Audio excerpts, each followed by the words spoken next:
तो उस दिन पुजारी जी से गलती ये हो गई कि सामने मिठाई रखवे की जगह, खीर रखवे की जगह उनने कड़ी रख दी। कड़ी रख दी, कड़ी के पीछे चावल रख दिए, चावल के पीछे मिष्ठान रखा और सब सजा दिए सामने। और सजा करके रसोई घर की किवाड़ लगा के 45 मिनट का भोग लगता है, 45 मिनट के लिए पुजारी जी चले गए। 45 मिनट बाद जैसे ही पुजारी जी भीतर आए तो क्या देखा, सिंहासन पर ठाकुर जी है ही नहीं। ठाकुर जी है ही नहीं वहां पर। पुजारी जी बोले, अरे भैया ठाकुर जी कहां गए? पूरे मंदिर में हल्ला है, वो सब इकट्ठे है गए, ठाकुर जी कहां चले गए?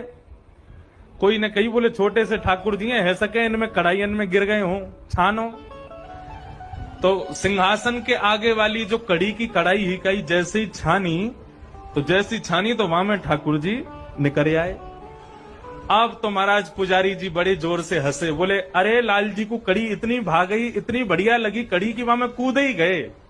अब तो भैया रोज कड़ी बनेगी ठाकुर जी के काज। अब तो ये स्थिति हो गई, नाथद्वारा में 12 महीना कड़ी बनने लगी, कड़ी कड़ी बन रही है, कड़ी कड़ी खवाए जा रहे हैं। बोले ठाकुर जी कूद गए उसको खाने के लिए, तो वो खिलाएंगे। पुजारी जी एक दिन रात्रि सोए थे, ठाकुर जी रोने लगे स्वप्न में आके। पुजारी उठ गए, जय जय मुझसे कोई अपराध हो गया, आप रुदन क्यों कर रहे हो? बोले हमारो इतने दिन पहले आपने भोग लगायो? बोले हाँ। भोग में मिष्ठान मोसों दूर कर दियो, आगे कड़ी पधरा दे?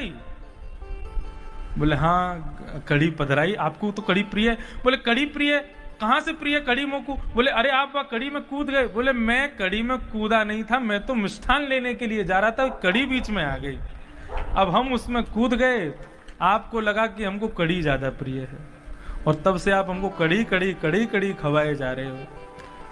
आज से 1 महीना तक अब कड़ी नहीं खिलाना, हमको केवल मीठा खिलाओ। ऐसे ठाकुर जी।